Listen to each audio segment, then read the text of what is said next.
Salut tout le monde, donc comme vous le voyez devant moi, aujourd'hui on se retrouve pour un nouveau petit test de leurre. Donc ça va se dérouler comme d'habitude en deux parties. Donc dans la première partie, je vais tout simplement vous présenter le leurre, ses spécifications, pour quel poisson il est fait. Et dans la deuxième partie, donc vous pourrez voir la nage du leurre en temps réel. Donc c'est filmé dans une piscine. Et tout simplement pour faire une idée et vraiment voir comment le leurre évolue.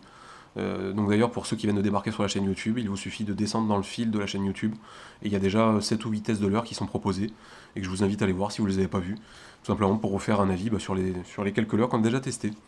Donc c'est parti, donc c'est un petit crankbait de chez Ilex, donc c'est le Diving Cherry en 4,8 cm, il fait 7,8 grammes et va nager à peu près à 2 mètres de profondeur. Au niveau du coloris, comme vous le voyez, donc c'est pas un coloris très discret, hein, c'est du Matte Tiger, donc voilà un coloris Tiger mais en version mat, donc sans reflet. Donc moi je trouve vraiment très réussi, très joli avec les petits traits noirs. Et après, classique pour du Tiger, du jaune, du orange, du vert et un peu de noir dessus. Les yeux d'ailleurs aussi ont beaucoup de détails, je trouve, c'est vraiment bien fait. Ça, il est que généralement ont vraiment de belles finitions. Au niveau du prix, ça va à peu près chercher dans les 15 ou 16 euros, donc pour du Ilex, je trouve que c'est correct. Au niveau des poissons recherchés, donc ça va s'adresser à peu près à tout type de carnassier, du brochet, de la perche, du black bass, même de la truite, peut-être pas vraiment dans ce coloris-là, c'est un peu agressif pour de la truite, mais ça peut quand même marcher. Au niveau de l'action de pêche pour se servir de ce leurre, donc vu que c'est un crankbait du classique, hein, soit du linéaire, mais je vous conseille toujours de varier la vitesse de récupération, du stop and go, donc en faisant des pauses plus ou moins longues, pas trop longues parce que c'est un leurre flottant, comme la plupart des crankbaits. Et ensuite, vous pouvez tout simplement aussi pratiquer du bottom tapping, donc c'est-à-dire aller racler le fond, vu que le leurre a quand même une bavette assez grande. Même s'il passe sur des obstacles, ça lui permettra vraiment de pivoter et généralement de ne pas s'accrocher.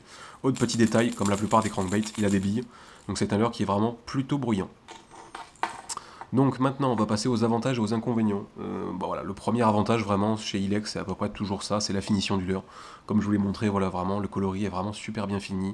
Il y a pas mal de détails au niveau des yeux, voilà, les petits traits sur le côté du leurre. Voilà, c'est vraiment, chez Ilex, on est rarement déçu, il y a quasiment toujours des belles finitions. Deuxième avantage que je trouve vraiment sympa, c'est vraiment la nage du leurre. C'est un crankbait qui a vraiment un rolling très prononcé, donc ça veut dire que c'est vraiment le cul du leurre en fait, qui va vraiment se désaxer assez fortement de droite à gauche. Vous le verrez dans la deuxième partie. Au niveau des avantages, le prix, quand même, je trouve, pour du Ilex, dans les 15 euros, je trouve que c'est correct. C'est vraiment un leurre qui mérite son prix, de ce côté-là. Et au niveau des inconvénients, le coloris, donc les coloris mat ont vraiment tendance à partir assez rapidement. J'ai quand même pas pris beaucoup de brochets avec.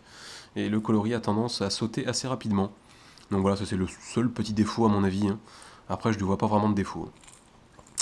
Donc, bah écoutez, je pense à peu près vous avoir tout dit. Donc voilà, comme je vous ai dit, c'est vraiment un bon petit leurre, un bon petit crankbait que je me sers. Voilà, dès que les eaux sont plutôt teintées, c'est vraiment un leurre que je sors assez souvent. Donc bah écoutez, maintenant c'est parti pour la deuxième partie, pour la nage du leurre.